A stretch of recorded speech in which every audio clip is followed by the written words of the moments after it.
Coach, can you see Jarvis looking healthier? I know it's only been a couple of practices, but with the rib he was dealing with, do you see him looking better this week? Yeah, definitely. I think he is feeling better. It's probably his best day of practice, as far as just the speed, the ability to catch and pluck above his head. Hopefully that rib issue is getting better each day. But he looked really good in practice yesterday. And, how much do you think about him? We're not used to seeing him drop balls, but he's dropped a couple. And then how does he handle that? I mean, a guy that's so prideful and usually catches everything. How do you kind of deal with a few drops? Yeah, I mean, he's just got to work through it. That's part of the game. Ultimately, he's going to catch more than he drops. We have great confidence in his hands. He's made some really tough catches. It's unfortunate this last game he had a couple that I'm sure he'd like to have back. But not an issue, not worried about it. Thanks. Thank you, Scott. Our next question comes from Mary Kay Cabot. Hey, Coach, just wondering, we've talked to both Baker and Kevin a little bit about how you guys kind of, you're hitting the reset button with him a little bit, and you've kind of refined what he is going to be doing in the second half. So my question is, did you kind of head into this season having a certain set of expectations about what he could and couldn't do, and then when you got to the bye week, you were able to really kind of rewrite the plan for him? I mean, is it a major overhaul of things, or is it a tweak, or can you take us through that a little bit? Yeah, I don't think there's any major overhaul. We knew going in that there was going to be some growth through the first part of the season. We all acknowledged the fact that we would get better each week. I think he's gotten better each week. When it comes to things like footwork, I think he's feeling much more comfortable now. So the second half of the season, like he said, we're resetting and recommitting to the second half to make that the push, the run there in the second half of the season, but not a huge overhaul. I think throughout the course of the 8 games, you kind of find out what everybody does well, what we do well schematically, what we do well individually, and then obviously we're going to try to play to those strengths of our players. So we'll see perhaps maybe, subtle changes, like maybe more shotgun in certain situations, or maybe a little bit more rollouts here and there, or, Yeah, there's definitely areas, during the bye week that you highlight and that you go through and do your scheme evaluation and determine that, hey, these are some things we need to do more, or these are some things we need to do less. So from an individual standpoint from him, no overhaul really, just continue to grow, in the system and with the footwork that he's doing a great job with. But without giving anything away, you'll see different things schematically that we decided during the bye week that'll be beneficial for us as an offense. Thank you. Thank you, Mary Kay. Nate Ulrich, your line is open.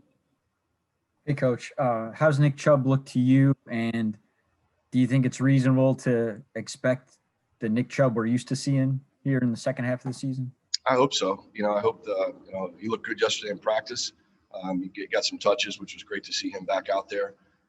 The key is to get him as healthy as possible for that second half of the season for the push. It's winter football is coming. We're going to have to rely on the run game, a fair amount.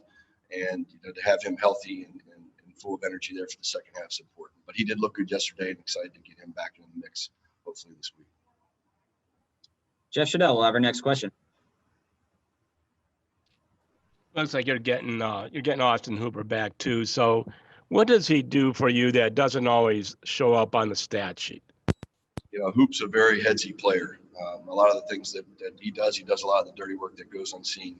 Obviously he's good in the run game, blocking at the point of attack, but also he has a great understanding of coverage and route concepts and how to help guys get open if he's not the primary target. And those are some of the things that you don't see, but very smart football player. Glad to have him back. Thank you, Jeff. We'll go to Scott Patrick next. Hey, Coach, with Nick and then Wyatt, Tyler both coming back, do you feel like the run game can return to where it was at the beginning of the year when it was the best in the league?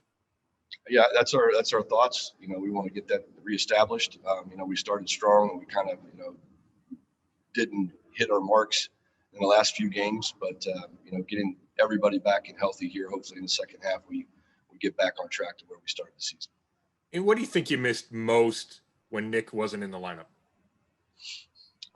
That's probably just the combination of that 1-2 punch, having two guys that can, really break tackles and do a great job in the wide zone schemes as well as the gap schemes. Just having that great 1-2 punch. Thanks. Thank you, Scott. Marla Ridenour, you have our next question. Yeah, Coach, do you it's kind of along the lines of what Scott said, but I was in terms of Teller, do you think you missed his kind of nasty, physical nature in there? He definitely brings that edge, and I think the guys feed off of that. When he plays, he's very aggressive, very physical. So, hopefully getting him back here soon will bring that nasty spot back. Hub did a great job, in his place, but Wyatt definitely does play with an edge, and he does have the strength of the nasty in him. When you talk about winter football, do you think that means more tight ends too? It's as you all know, the weather here can change in a drop of a hat. So we have to be ready to hand the ball off if we need to on these windy days, snowy days, whatever's coming here in the future. Tight ends could be involved. We can run the ball well with one tight end or three tight ends. So just basically, however the defense dictates to us the best groupings to put on the field, that's what we'll go with. I guess I was thinking more in terms of tight ends catching the ball. Yeah, definitely in the pass game too. Quarterbacks always will tell you the tight ends are their best friends. They're usually closest to the quarterback in the progressions and usually available for them. So yes. Thank you. Thank you, Marla. Mary Kay Cabot, your line is open. When you're going against a team that only has 2 interceptions all season, do you kind of approach it with a even more aggressive mindset than maybe normally? No, I don't think that changes the decision-making of the quarterback at all. We'll still go through our reads and make smart, good decisions. The fact that they only have 2, that can be caused by many things. We won't go in saying, hey, we're going to force the ball into spots because they have 2 interceptions. We'll still continue to make good decisions from the quarterback position. Thanks, Mary Kay. Nate Orrick, back to you. Hey, Coach, and another question about Wyatt Teller. When you go back to the way he started this season, what do you think it is that just added up for him that allowed him to play at such a high level? Is it just scheme fit, or is it more than that? I think there's a little bit of scheme fit involved. I also think, Coach Callahan and Coach Peters do an excellent job in their drill work and their technique and fundamentals. And I think that, he's playing under those parameters of their technique and fundamentals, and I think it's making him a better player. Thank you, Nate. Scott Petrick, you have our next question. You mentioned the weather a couple of times. How disappointing was that Raiders game that you weren't able to kind of dominate on the ground like I'm sure you would hope? And is that something you're looking forward to getting another chance to do that?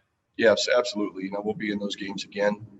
We got to handle the football better in the pass game too. That was the thing that we had a few drops, we had some errant throws, and that's going to be part of the deal. But we expect to handle the ball better through the pass game. But yeah, we got to get that run game cranking when we get those days where it's blowing 40 miles per hour. And when you face a guy like J.J. Watt, is he still the player that everybody has to pay attention to? And then what do you tell Jack and Jedrick to prepare them for him? He definitely is that same player. You see the burst, the strength, the length, the size, his ability of all his pass rush moves. Those guys have been watching tape. Obviously, Coach Peters does a great job of putting their rush plan together for those guys and kind of giving the different styles of rush that they have. But physically, yes, he's still at the top of